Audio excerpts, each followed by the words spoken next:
Today we're coming to you from the butterfly field.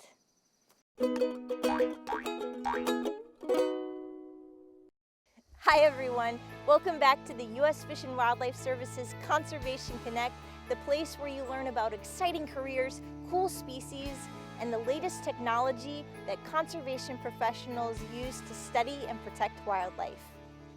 Here in West Virginia, the monarch butterflies have been flying all summer long.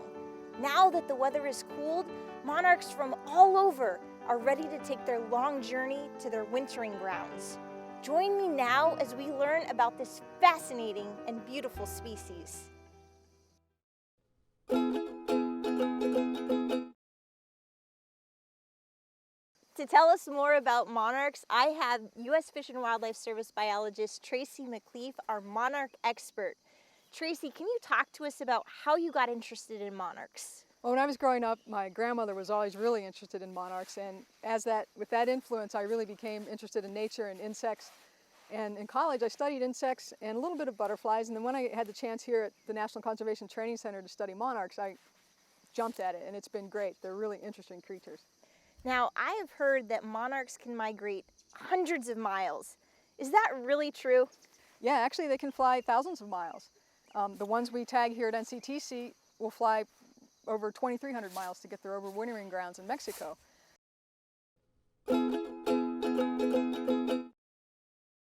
Now, how do we know this to be true, that monarchs are migrating thousands of miles? Because of the tags that we put on the monarchs. Now, wait a minute. I've heard of, large mammals like elk or caribou having these big radio collars that can carry all this information and data, but monarchs are really tiny. Yes. How can you put a transmitter on a monarch to collect data? That's a great question. We get asked that a lot. We don't have any little tiny wee radio transmitters that we're using. What we actually use are stickers. They're just plain, simple, low-tech stickers. It's got an email address and a phone number. So if you find a butterfly with one of these tags, you call it and report it, and Monarch Watch, in the case of these tags, will track that data, and then we know where the butterfly started and where it got found. To help us look for monarchs was our youth host, Travis.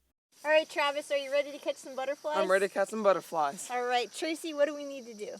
Well, what we're going to do is kind of go out here in the field and see if we can shake some up with our brush beater net. And with your butterfly nets, if you happen to come up on one on the flower, you can come up behind it. If you hold your net up high over it, they'll tend to fly up when they scare. Okay. And then you can bring it down, and then as you come down across it, you'll flip your net so that you capture the butterfly inside the net. And you'll hold it gently as you come back here, and we'll try to tag it. Best way to catch them if they're flying is just run after them and try to scoop them up. It's really kind of fun. All right, well, we're ready. Are you ready? Yep, and I think I just saw one over there. We should go try to catch it. Let's head over there.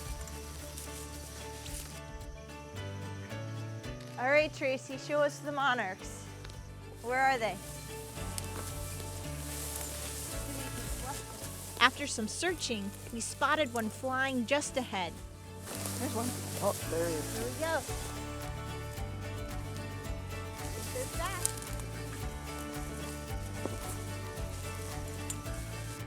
And then, when we thought we would be completely out of luck, Tracy spotted one down in the brush. Oh yes, I see it. Travis, right here. Right here, on this one. Travis slowly and gently crept towards the monarch and captured it right into his net. Beautiful. All right, good job. That's awesome. Travis, that was an incredible catch. Tracy, good eye on that one. What happens now? How do we tag this monarch? Well, I'll get the butterfly out of the net here, and Travis, let me hand you the tag. Now you can see this spot right here? The males will have that spot on both of the hind wings, and the females won't. And you can see it better when the butterfly opens its wings and you're looking at the top of the butterfly. We always want to put the sticker in this cell right here that's kind of shaped like a mitten. Stick it there, get it off the paper clip if you can, and then just press it with your fingers. You just want to press it gently, hold it for a few seconds to make sure it adheres. This doesn't hurt them, doesn't slow them down, and the biggest advance in these is the stickiness. The stuff has become stickier and stickier over the years. It's not going anywhere. It's not going anywhere. It'll stick with the butterfly until the end. So for data, it's important we record everything accurately. For data, can you read the... What is the tracking number There's on that? 3 letters and 3 numbers that identify this butterfly. UHC 420. UHC 420. I've got today's date. We've said that this is a male. Okay. And how did we find him? Did we rear him or did we find him in the wild? We found him in the wild. So I'll put a W for wild, and we want to put our location. Right.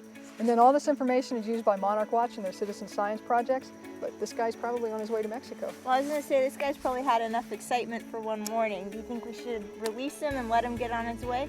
I think so, yes. Okay. He's got a long way to go. Ready? Yep.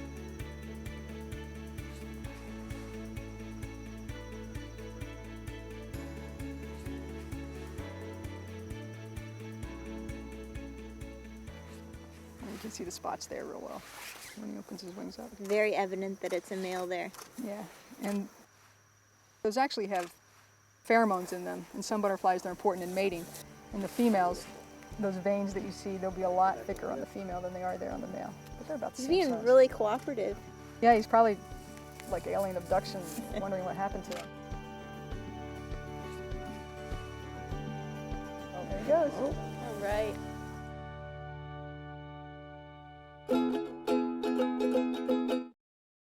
From their amazing life cycle to their incredible migration, monarchs are spectacular creatures.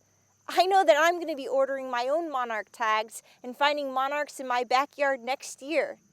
Maybe your school can create a pollinator garden, plant milkweed, or observe and tag monarchs as part of your class. We'll see you guys next time on the U.S. Fish and Wildlife Service's Conservation Connect.